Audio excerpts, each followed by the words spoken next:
Across the U.S., murders have skyrocketed this year, while nonviolent offenses have largely dropped. That is according to publicly available crime data. But the efforts to curb homicides comes at a time when police departments are facing both staffing shortages because of the pandemic and lingering distrust in communities of color following months of nationwide protests. John Yang explores what's behind the latest trends. Khalila Corey's 19-year-old son, Wanye, dreamed of becoming a journalist. In his free time, he loved playing basketball in their Minneapolis neighborhood. That's kind of how, my neighborhood got to know us. I was the mother, the single mother with 5, and the boys outside playing basketball. On October 11th, Corey got a text from Wanye saying he was heading home after playing at a nearby court.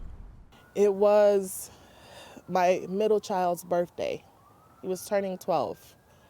And later on that day, we were going to celebrate at home like we do. We were waiting for Wanye to come.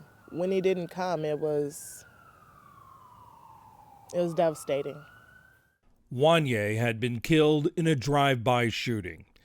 Minneapolis, still reeling from this summer's police killing of George Floyd, has had 80 murders so far this year, a level not seen since the 1990s. Despite the uptick, the Minneapolis City Council voted unanimously earlier this month to shift nearly $8 million from next year's police budget. I spoke with Corey, who's an early education teacher, by Skype. What do you think happened? I don't even know. Just from what I'm hearing from the police, mistaken identity. What happened to him is unexplainable. They don't have any leads. Tragically, Khalila Corey has felt this pain before. She grew up on Chicago's West Side and lost 2 brothers to gun violence. She says she moved her family to Minneapolis 6 years ago in hopes of giving her children a better life. So it's more trauma on top of trauma on top of trauma. And I don't want my kids to live in fear. The 80% spike in Minneapolis homicides this year is part of a nationwide surge in murders during the pandemic. We're seeing something historic here. Jeff Asher is a crime analyst in New Orleans who has studied 2020 data for more than 50 cities. And in those cities, murder is up about 36% this year relative to last year, which, to put that in some perspective, the largest national year-to-year change we've ever had is a 12.5% increase. While most crime, including home burglaries and robberies, has gone down, murder rates have risen sharply, both in large cities like New York, Chicago, and Seattle, and in smaller ones like Lubbock, Texas, and Greensboro, North Carolina. And last month, Los Angeles reached a grim milestone. For the first time in more than a decade, 300 homicides. This is a pandemic of violence. Los Angeles Police Chief Michael Moore says increased gang violence and the effects of the pandemic have led to a 30% increase in killings in the nation's second largest city.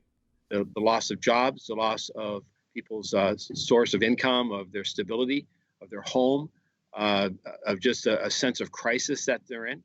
We've seen a dramatic increase, historic increase in the number of gun sales. Like in many U.S. cities, COVID-19 has led to police staffing shortages and handcuffed efforts to target violence. We're not having meetings, social interactions, and engagements that we would normally have to help stem this. We've had more than 800 of our personnel that have come down with the COVID virus. We have 2 that we have lost, 2 of our employees, one an officer and one a detention officer. So we know firsthand the impact of this pandemic. Another major factor? Lingering distrust between law enforcement and communities of color after officers killed Floyd in Minneapolis and Breonna Taylor in Louisville.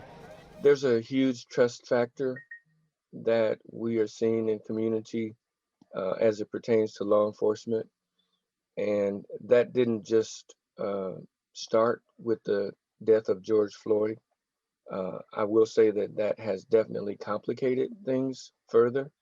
Reverend Darren Faulkner works with at-risk individuals in Kansas City, Missouri, which this year has set a new record for homicides. He says many of the people he works with are afraid to call the police. Fear of the police, fear to call the police. I will call 911 if I am dying. Anything short of that, I'm afraid I'm going to go to jail if I call them. And so, yeah, that's an issue that's been long-standing in the community that I serve. Some of the biggest spikes in homicide have been in cities that had large protests over racial justice and police killings. In Louisville, for example, murders are up 77%.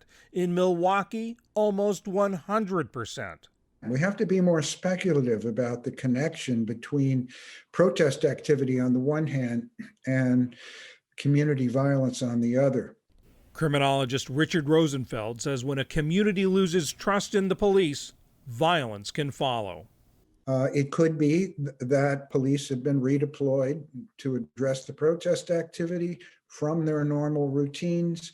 It could also be that communities that have always had a somewhat fraught relationship with the police, in those communities during periods of widespread and intense protests, that relationship deteriorates even further.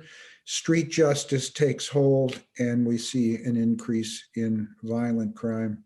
Despite the sharp increase in murders, the nation's violent crime rate is nowhere near its peak 30 years ago. There's been a big crime drop since the early 90s with some fits and starts, and we're seeing a spike right now. But that spike, generally speaking, is taking cities back to where they were perhaps 5 years ago, 5 to 10 years ago. There are some exceptions of cities that are seeing crime, violent crime rates that they haven't seen in decades, but by and large, that's not the case. Back in Minneapolis, though, Kalila Corey says violence in her neighborhood is the worst she's ever seen. Now I'm even more scared to even, leave the house, take the kids out, because it's been so much violence, like so much. I feel like I'm back in Chicago. And she says life now seems unimaginable without her oldest son. Anytime I was sad, he would come in and he'd be like, Mom, he'd hold his arms out and say, Mom, bring it in, bring it in. And I'm like, no, I don't want to hug. He's like, come on, I'm going to do it anyway, bring it in. And he would hug me so tight, and I couldn't do anything. I couldn't be angry anymore. I couldn't think about anything except for that hug. Another victim in a year that has been marked by so many deaths. For the PBS NewsHour, I'm John Yang.